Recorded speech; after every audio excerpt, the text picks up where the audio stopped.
Okay, dear friends, നമുക്ക് ഇന്ന് non conservative ഫോഴ്സിനെ കുറിച്ച് പഠിക്കാം. കൺസർവേറ്റീവ് ഫോഴ്സ് എന്ന് നമ്മൾ നേരത്തെ പഠിച്ചു കഴിഞ്ഞു. അപ്പൊ നോൺ കൺസർവേറ്റീവ് എന്താണ്? എന്താ കൺസർവേറ്റീവ് ഫോഴ്സ്?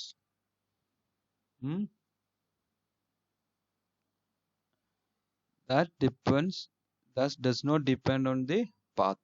Okay, right? അങ്ങനെയാണെങ്കിൽ നോൺ കൺസർവേറ്റീവ് എന്തായിരിക്കും?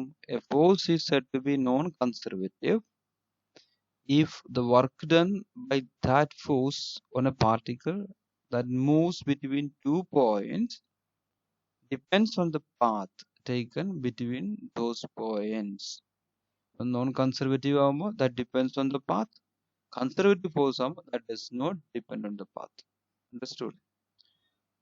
Example for non-conservative force in example, frictional and viscous forces are the examples of non-conservative forces.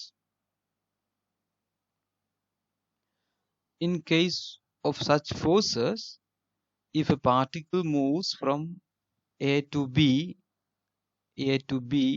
and then from B to A, the work done around the closed path is not zero, but the particle itself loses its kinetic energy along both paths.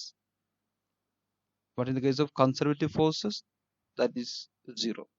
For example, if we push a block over a rough table between any 2 points by various paths, the distance traversed varies and accordingly the work done by the frictional force and hence the work done depends on the path.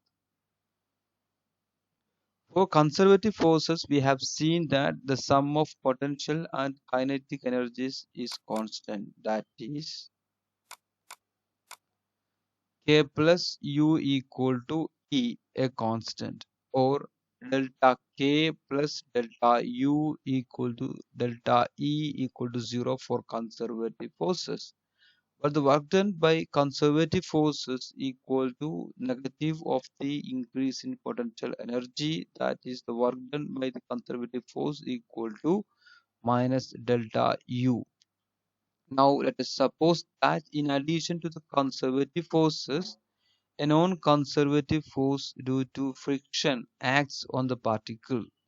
If Wf is the frictional work, is the work done by the frictional force and Wc by the conservative force, then the work done Wf plus Wc on the particle should be equal to the change delta K in the kinetic energy of the particle. Therefore, we can write delta K equal to Wf plus Wc, where Wc is equal to minus del U. Therefore, delta K plus delta U equal to Wf.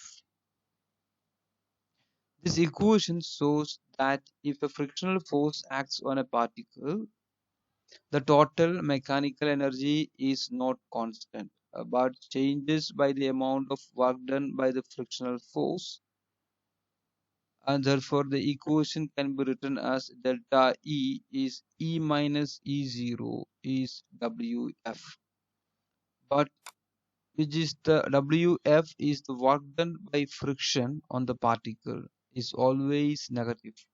Hence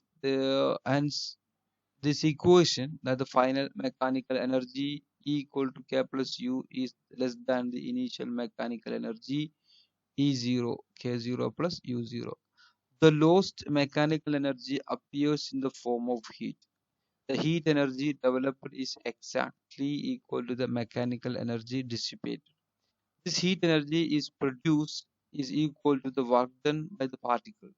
If Q is the heat energy developed, then evidently Wf equal to minus Q, and hence we can write delta E, this minus Q to the left side, that becomes delta E plus delta Q. Wf is minus Q, then it comes to the left side, it's become plus Q. So therefore delta E plus Q equal to 0. This shows that there is no change in the sum of the mechanical and heat energy of the system. So for conservative and frictional force are acting on the system. Therefore, the total energy may again be said to be conserved. Conservation of energy.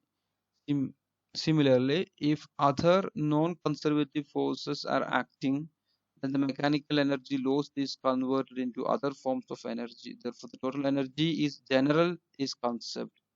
That is delta E plus delta Q plus change in other forms of energy equal to zero.